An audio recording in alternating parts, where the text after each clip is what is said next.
You want to talk about a resilient group? We got one right here in this room, right now. Someone needs to make a play. Everyone stepped up and made a play. And that's what it takes. It takes 4 quarters every game. This league is crazy. There's ups, there's downs, there's motions, but you find a way at the end. That's what we did. We found a freaking way. And we got another one coming up. Division opponent on the road. We got to go get it. That's what we said. It only took one. It took one last week, and now we got another one. And guess what? Now it's time to go get another one. But we do it together. But it's all about the preparation, man. You've got to put in the work. If you don't put in the work, you're failing yourself. We put in the work Monday through Saturday every week. You're listening to the Colts Blue Zone Podcast with Mike Chappell and Dave Griffiths.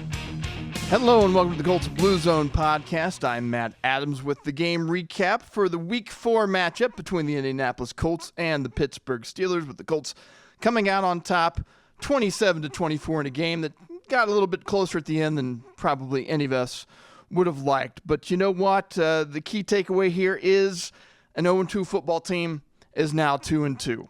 And while the Jacksonville Jaguars couldn't give them a little bit of help against the Houston Texans this week, the Colts are right back in the thick of it, but what looms is a road trip to Jacksonville, which has not been a kind place for the Indianapolis Colts over the course of the last decade.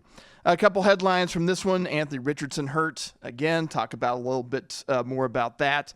But you know what? Someone came to the rescue, and that was Joe Flacco this week. Also the defense, especially on the heels of a tremendous first half. I'll talk about that, a little bit of the differences between the first half and the second half that we saw from the unit. And really, things got off to a tremendous start here. I don't think the first drive for the Colts could have gone any better. It started with a dart, an absolute dart from Richardson to Michael Pittman Jr. And Pitt, you know, he'd been quiet for the most part this season. I guess he'd had a quad bruise, a bruise to his quadriceps that had kind of been bothering him. But this week, man, we got the full Pitt experience. 6 catches, 113 yards. That first one there was for 32 yards. Led to some nice runs by Jonathan Taylor.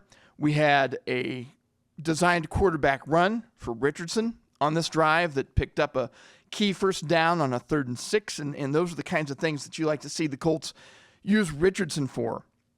And JT, again, ran really well in this drive and closed it off with a touchdown run. And really, before the game even felt like it had just started, the Colts, against what was statistically, in terms of yardage and points, the number 1 defense in the NFL, took it right down on the Pittsburgh Steelers, scored, and it was a real thing of beauty. And you see those flashes, and I think that's the thing with Richardson that just gets so frustrating from those of us who watch football and those of us who are fans, is we see it, it's there, and then it just disappears either by a throw, because he made later a throw to Pittman that was like one that he threw to Downs last week, where it was way over his head, and he had no chance of catching the ball and, you know, sustaining a drive, that sort of thing.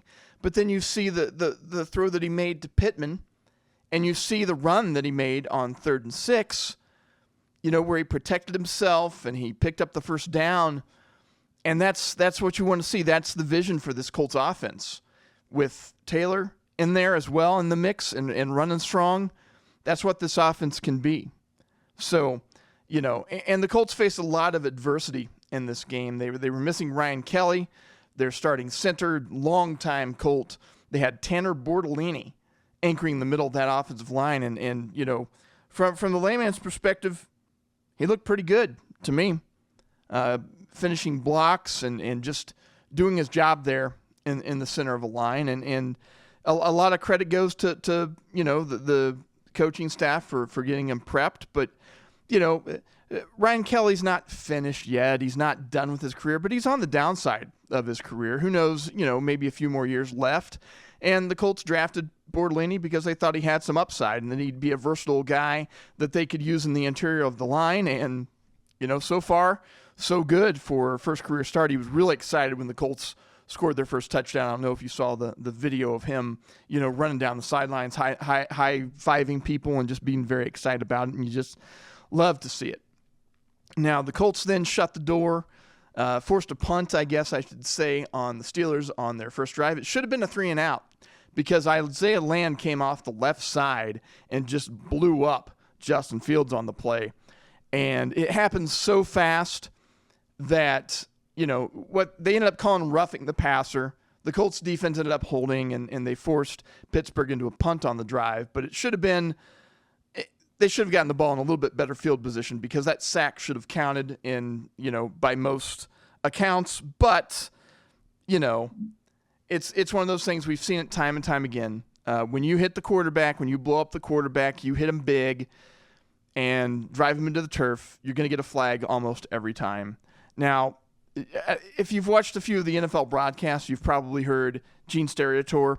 He's the kind of the officiating guru for CBS, and he had a contention that on this particular play, Land blasted off that left side.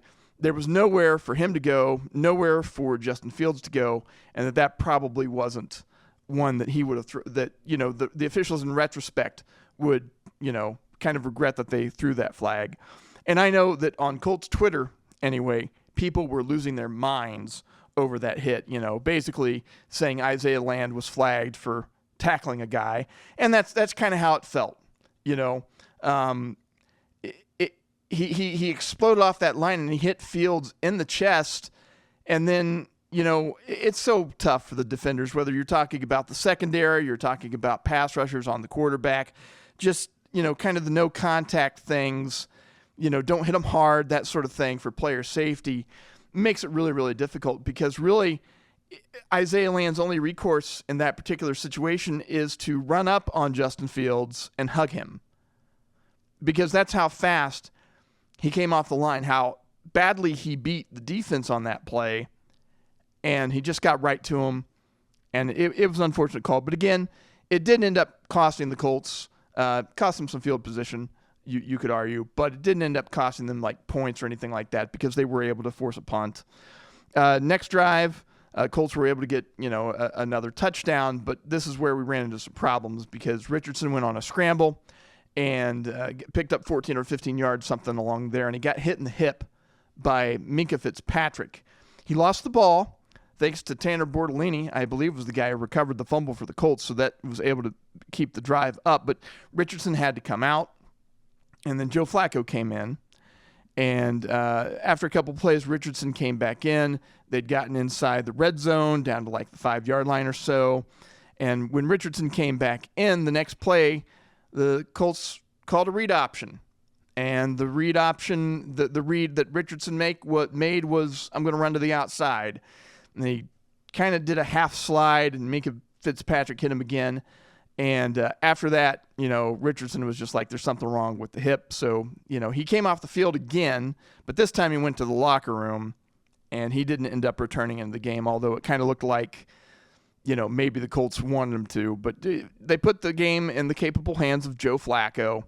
And I know that's not a very exciting quarterback for a lot of people, but, that's why they paid him, $4 or $5 million to be the backup quarterback, is to come in just in case, Richardson gets banged up or what have you. And, Flacco did exactly what he needed to. He threw a touchdown pass to Josh Downs, and, quickly the Colts were up in this game 17-0. But questions persist about Anthony Richardson. Again, I'll talk about that a little bit later. Kind of going out of order here now. We got another missed field goal from Matt Gay. He was, again, the big free agent acquisition from a couple off seasons ago to kind of solidify the Colts kicking game. And boy, I tell you what, since about the last half of last season, he had that great game against Baltimore with all those 50-plus yard field goals. And you're like, oh, yeah, this is why they pay this guy big money. But then I guess he had a little bit of a hip issue last year toward the tail end of the year, but his accuracy's really fallen off. He looked pretty miserable in the preseason as far as kicking goes. Then he had a hernia, and he had hernia surgery, so he didn't even play week one. They had to go to Spencer Schrader from the practice squad. And then Matt Gay comes in a key situation, misses a 54-yard field goal, and he pulled it left again. Most of the misses that I can recall from the preseason onto the regular season for him have all been pulled pretty badly to the left. So, he's not had a good start to the year at all. I know he's been injured. He had the surgery. He has come back. But he's 3 for 5 this year. That's 60%. And his long kick is 35 yards. So, big concerns there. I mean, anytime you need to be able to, anytime you can get points, and I know sometimes a field goal is not ideal because you want to have a touchdown, but man, a 54-yard field goal would have made a lot of difference in this game, or at least it feels like it could have, because at the end of the game, the Steelers just needed to have a field goal to tie things up, and you sort of felt like it was an inevitability at that point that they were going to. If you got that kick from Matt Gay, then it's a 6-point lead. They've got to get in the end zone. It just changes the dynamics of how they call that entire last period or that last possession and everything. And it's just unfortunate that Matt Gay wasn't able to hit that kick. But then again, you don't know. Like, if he makes it, then that maybe the entire game diverges from there. You don't know how that all turns out. So it's really easy to say that would have changed the game one way or another. But for the Colts, but who really knows? Defense was terrific in the first half. They seemed, and again, they're not facing great running games and great running backs between Chicago and Pittsburgh, but because the Pittsburgh line, while Pittsburgh has been, they're insistent on running the ball, they're going to keep doing it. That's part of their identity. They were missing some key linemen. They had some injuries on the offensive line, but really the Colts. And they did this without DeForest Buckner, and Kwity Paye didn't play this week. Kenny Moore, key in the run support game, not in the lineup this week. Tyquan Lewis also dealing with some injuries in and out of the lineup, that sort of thing. And the Colts held up pretty well this week against the run, and they really dominated the line of scrimmage. In the first half especially, when they got that 17-0 lead, they really ran some pressures. They really tried to rattle Justin Fields, keep him off of spots. I think they finished with 4 sacks. Dayo Dengbo had like a sack and a half in this game. And that unit was tremendous in the first half. And they surrendered a field goal at the very end of things, but at the very end of the half. But, I think generally speaking, you will take that offense or that defensive performance from the Colts. And again, Pittsburgh doesn't have a great offense. And they have shown that throughout the season that, don't make mistakes, be very careful with the football, complete a high percentage of passes, run effectively, and, get just enough points to win the game. That's what Pittsburgh has done, and they've been able to lean on their defense in order to do that, because that defense coming into this game had been allowing like less than 9 points per game, which is an incredible statistic that is now out the window because the Colts hung 27 points on them. But Pittsburgh did not play mistake-free football this time. They had a leaky offensive line. Fields was under pressure quite a bit. They had a key fumble from one of their key playmakers, George Pickens. He's inside the red zone there, inside the 10, I think, or around the 10, and loses control of the football after catching it and fumbles it. And the Colts were able to recover with the Steelers, really on a drive here that would probably have changed the complexity of the game and where we see things. It was a different second half for sure. I think, to me, and I didn't look at the all 22 or anything like that, but to me it feels like the Colts kind of throttled back on defense. We didn't get as creative with some outside pressures and those types of things. Not that we never saw them, but in key situations, it seemed like the Colts were content to rush for, kind of hang back in the zone, put a spy on Justin Fields, or try to, and it just didn't really work out there in the long term for the Colts. And they didn't even really spy Fields all that much, but they did a few times.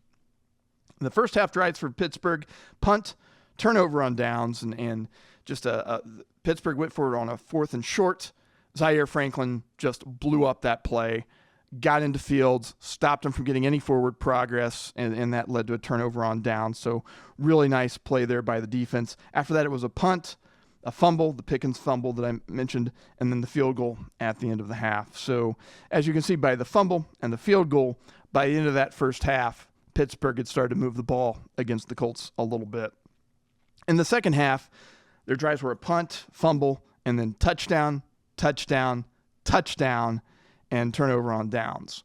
The Colts were just incapable of stopping Pittsburgh. They got some nice Fields made a couple of nice throws, and then he just devastates you with your legs. And just from a selfish perspective as a Colts fan, you look at what Justin Fields did in this game, and I know that Pittsburgh lost and they had a huge margin for error because they got the Colts got the early lead and everything. But when you see the efficiency and the running ability of Justin Fields, you envision that with Anthony Richardson and what you saw in that first drive with the Colts. Can they ever find a way to sustain that?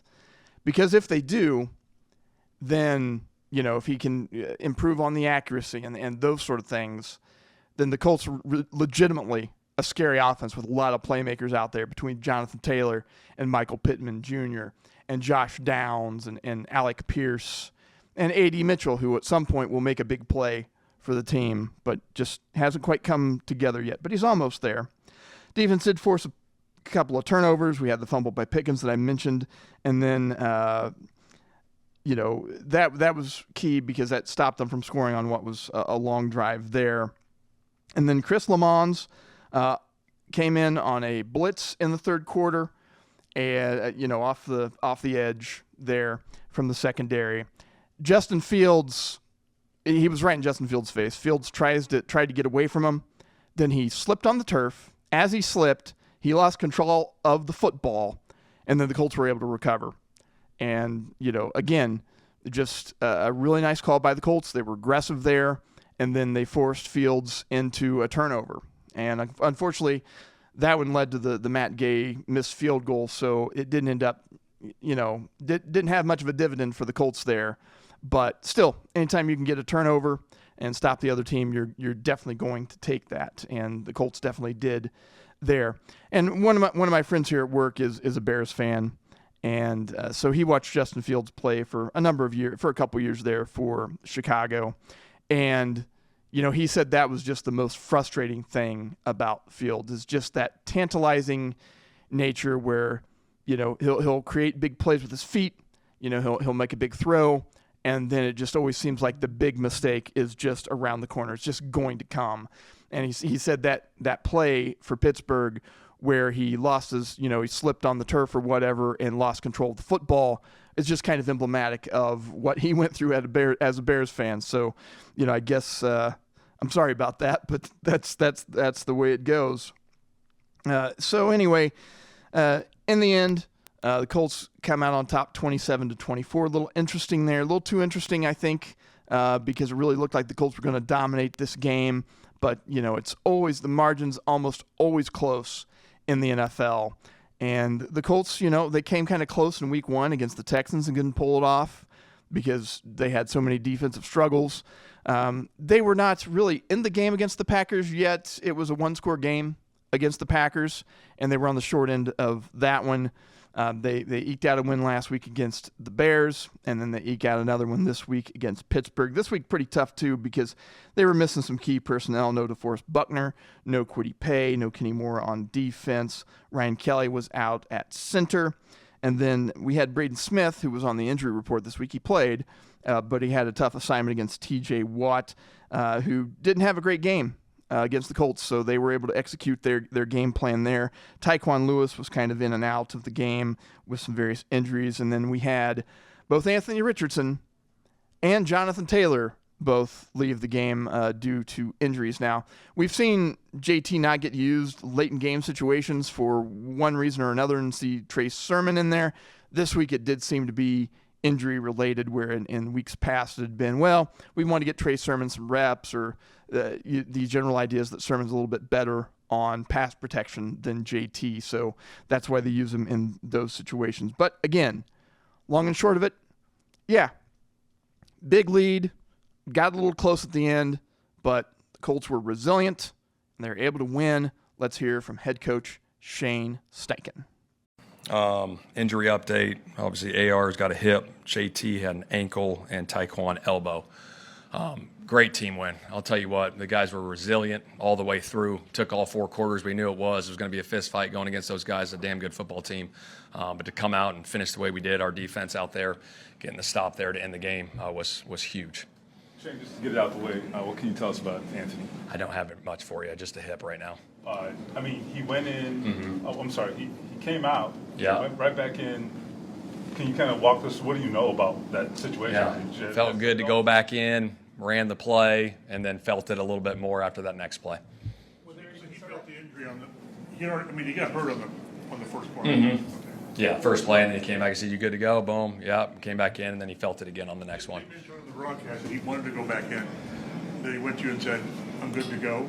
On that one when he came back in on the second one. He came back out of the locker. Yeah, no, he was feeling it. He was feeling it. We just wanted to hold him out. Yeah. On the field, though.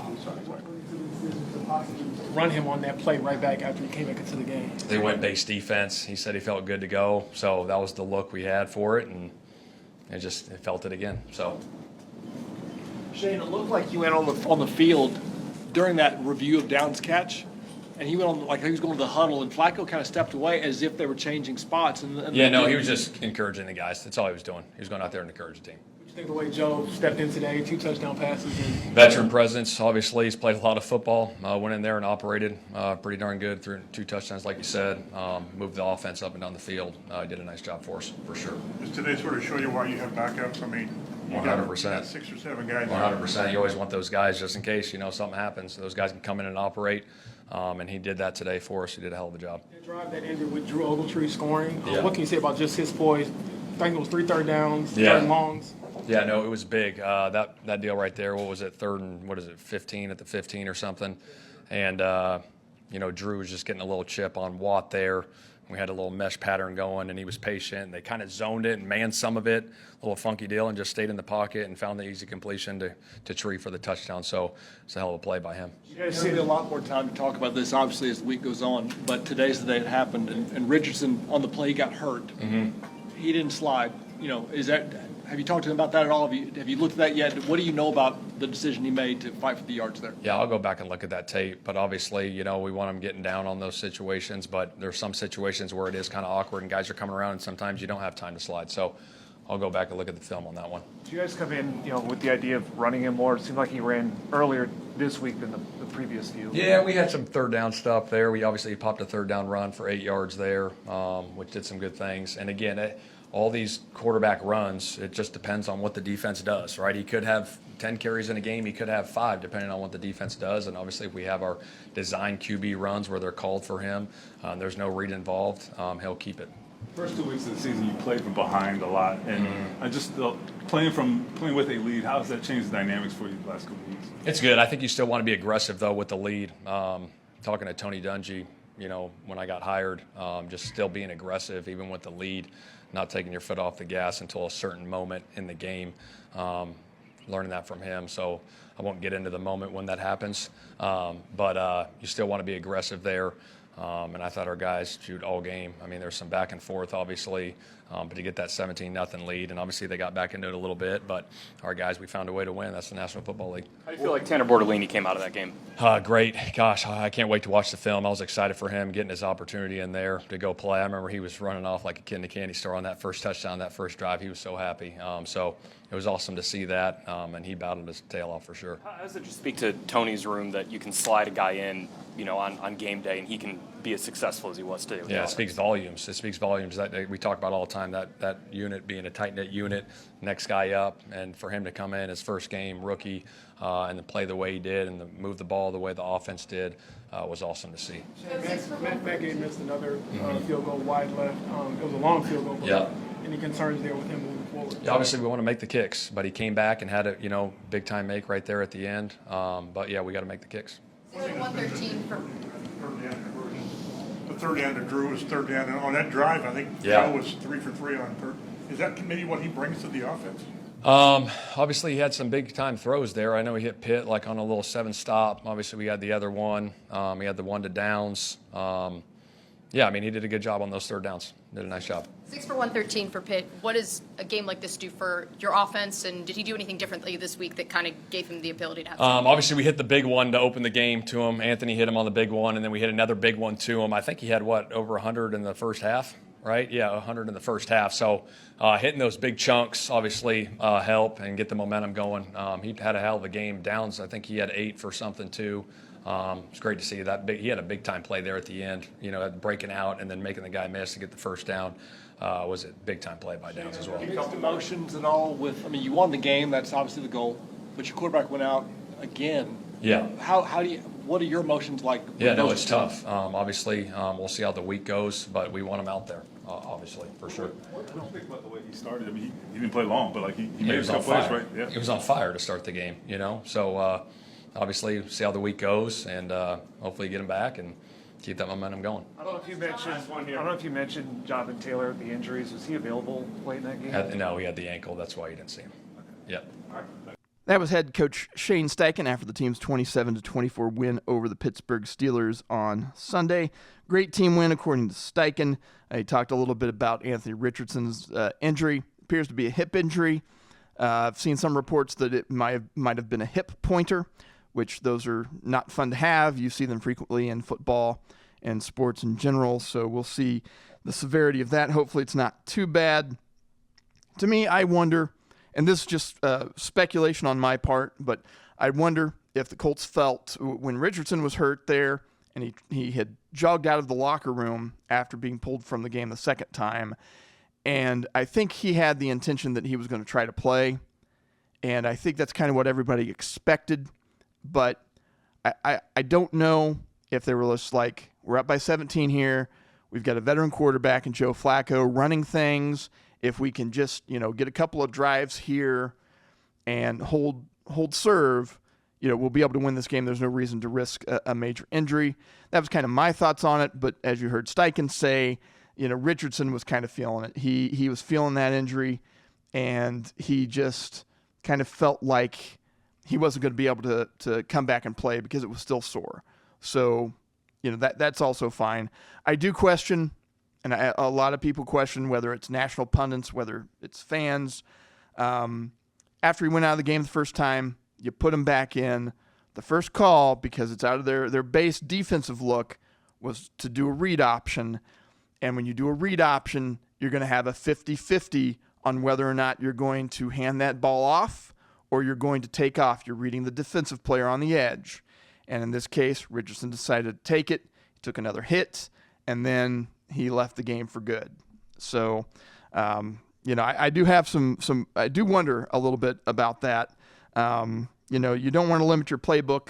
You don't want to limit the efficiency or the effectiveness of Richardson. You want to use his legs, but in a situation where you also know he's a little bit banged up, then perhaps read option was not the call there. But again, you've got to run your offense, and I also understand that. But this does mark the fourth time in 8 games that Richardson has been knocked out. Here are the ones that he did finish. The Rams game in 23, then this season, Texans, Packers, and Bears. He was able to finish all of those games, knocked out of the other 4.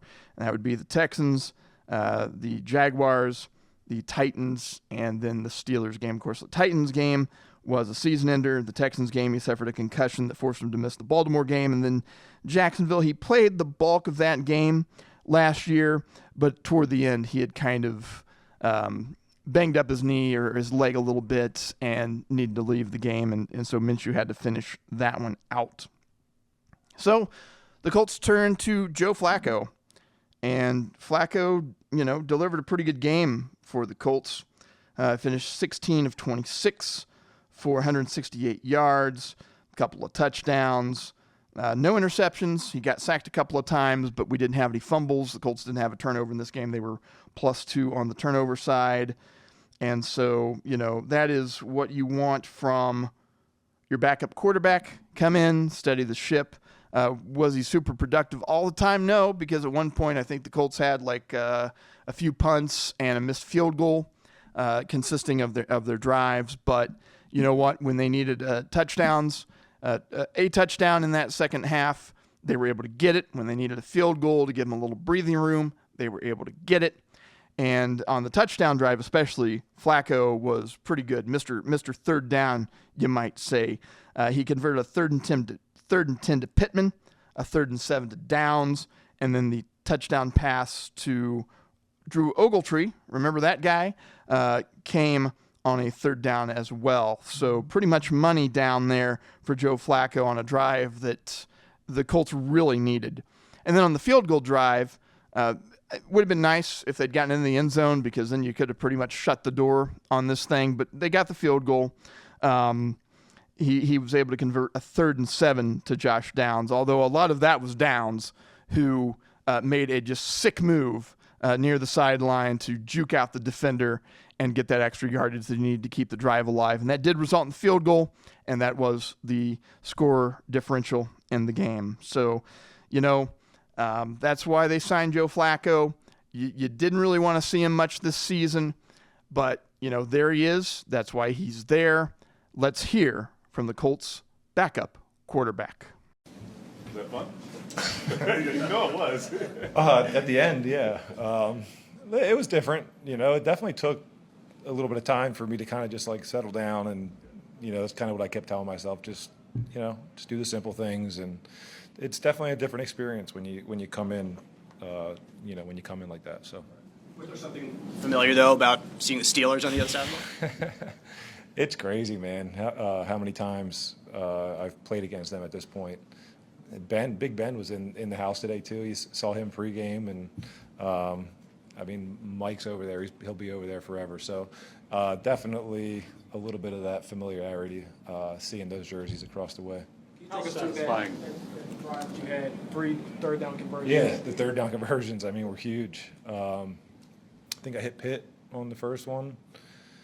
Hit Josh on the next one. That was the huge one. The huge thing about that is kind of their whole line kind of went to the left and just kind of left that whole right side open. And it made it a nice, easy throw for me, because instead of having to throw it from the pocket and throw it over to my right and over top of a guy, I could kind of just hit him right in the chest. But Josh ended up being huge, late in that game, just on the little option routes we were giving him underneath. We didn't hit him on that last drive. I was looking for him again, but before that, he did an awesome job. I think everybody came up big. That's what you got to do. When you kind of come in and you get thrown in those situations, you just trust your guys to do the right thing, and see what happens at the end. How satisfying. Pittman and Downsville talked about how they want to get their seasons going. So just how encouraging was it to see them kind of rise to this moment and be as consistent as they were? Yeah, listen, we're still early in the year. Everybody wants to be a part of it. That's the nature of this league. You got so many good players. The ball can only go so many places. Trying to figure out who you are and what you do best and all those things. So like I said, it's still early in the season, so you understand everybody's feelings with that. But at the same time, we just got to kind of let it settle in and let things happen. And you never know where it's going to go. So I think those guys, it's all for good. Everybody wants to be a part of it, and the more you can get those guys rolling, the more the confidence kind of just starts to move up, and everybody feeds off of that. So that's why I would say it is important at some point to kind of get everybody, all your playmakers involved, but it's still early. You're able to develop some synergy with Josh and Pitt and those guys when you don't get a ton of reps with them all the time. You just see the guy and you hit him. That's what you do. You can't overthink it. It's football. And I think everybody's personality is a little bit different. So some guys love to think about every little thing and everything that can go right, everything that can go wrong, and that's how they play best. That's how they stay locked in. I think my personality probably lends itself decent to this type of situation because, it's like don't overthink it, don't overdo it. It's just a game of football. Go out there, if the guy's open, throw it to him and hit him. Just keep it simple. You come in as a backup, you've always got to be ready because you don't know. Are you more ready with AR with the injury possibilities or not? No, it's impossible to be more ready or even really ready. It's just like such a you do. I've played a lot of games in this league. You definitely start to appreciate the guy that's backed you up because it's not easy. You're over there the whole entire game just wondering what's going to happen in the next play, when you're the guy, you just go out there, you play, you don't think about anything. You don't think about that. And you don't get the reps. So, like I said, you can't overthink it. There's going to be a big part of you that is in your head for a certain portion of it, especially when you see him on the ground. Obviously, he's not feeling good. He's hurt. It's your heart rate. I'm glad I'm not wearing some kind of heart rate monitor because I would not want you guys to see what happens to it in that situation. It's just one of those things where you have to kind of go back to the basics and let everything else take care of itself. Then he's out, and then he's back in. Yeah. Even crazier. Yeah. I like I said, at that point, at that point, at least I had been thrown in there and was ready for anything. I kind of got over that first play and all those things. So now it was just kind of like the second time I went back in there, it probably wasn't quite as excited as the first. So. I mean, you've played a long time. I'm sure you've taken some hits and had to maybe leave a game. But just what's that like when you maybe aren't feeling great, you want to get back out there? What's that balance like, just that urge mentally? Listen, I think everybody wants to get back out there. So it's always going to be, it's always going to be tough when you can't. I don't want to be in his head right now because it's tough when you can't go out there and compete the way you want to. But listen, he's young, he's tough, so he's thinking the right things. Yeah, I mean, you saw him on the sideline, and he's, he was still super involved in the game, getting everybody going. So that was exciting to see. Joe, you handed the Steelers their first loss, and we talked all week about how great this defense was, but what can a win like this do for the rest of the season for this team? Listen, you really do have to take each week individually in this league. There's really not much correlation. I mean, when you get on a roll, you can obviously get on a roll, but I kind of alluded to it a little bit earlier. It's still early. It's still so early in the season, 4 weeks in. We're still trying to figure things out both ways, deal with what we have to deal with, and then go out there and get a victory.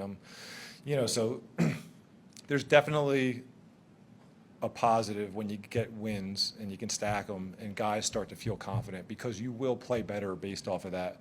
But, it's only the second one. We can't get too excited. We got to stay, kind of just go back to the drawing board, prepare the way we always have, and, trust that that's going to go take care of the job. Is there something to be said for being the backup for a guy like Richardson who, the way he plays, he's so physical. He gets knocked out of games almost half the time. Now, what is it like for you? That's just the numbers. Yeah, I don't know. I try not to think about it. I just go through the week, prepare the way I know how to prepare. You're obviously not going to get the reps, so it's never going to be quite the same. But you're not thinking about that kind of thing. You're just, like I said, just kind of going through the emotional roller coaster of being on the sideline and watching every play. And but that, I don't think it matters who's quarterback. That's kind of what in my experience as a quarterback, a backup quarterback, you're always kind of, trying to stay ready and stay calm at the same time. So even Joe Cool gets some butterflies from time to time. Don't want to have that heartbeat monitor on because if it did, people would see, yes, he's a human being and he does feel things. That, of course, was Joe Flacco, professional backup quarterback and Super Bowl champion, talking about the Colts and their win on Sunday against the Pittsburgh Steelers. Again, that final score is 27-24. Up next for your Indianapolis Colts, they head to Jacksonville, the house of horrors over there when they play on the road against the Jaguars. They've not won a road game there since 2014. We call it the streak. It's one of those inexplicable little things. The Colts broke a streak against the Steelers last year. They'd lost to the Steelers, I think, 8 times in a row before beating them last season. They have not solved their, season opener winless streak. Maybe this season they can get the win at Jacksonville, but just don't count on it because you look at those games in Jacksonville or even the game in London since 2015, it's ugly. I've got a story up on fox59.com, cbs4indy.com about the streak, game capsules of each of those games, including last season's loss against Jacksonville, and it's just one of those inexplicable things that we want to go away so badly, but until they actually win there, it's hard to pick for them. But we'll see how that goes. Mike Chappell, Dave Griffiths, and I will have a full preview of the game. We'll talk about all the Colts news, roster concerns, AR's injury. Also, we can't sleep on Jonathan Taylor's ankle either. He left that game late. It looked like staff was trying to tape him up, and he did not come back. So hopefully that's nothing too big there. We know he's had some ankle issues before, and he's been off to a really good start in this game. And also, one more thing, you just notice the difference in the running game when Anthony Richardson is in versus when Joe Flacco's in. Yeah, they run the run option stuff, but Is Flacco going to run around the right edge on somebody? Of course not. So it really allows that defense to hammer down on whether it's Trey Sermon or whether it's Jonathan Taylor back there. You see a marked difference in the running game because you don't have to account for Richardson on those plays, and so there's a little less room out there. So, well, that'll do it for this edition of the Colts Blue Zone podcast. I'm Matt Adams. Thank you for listening.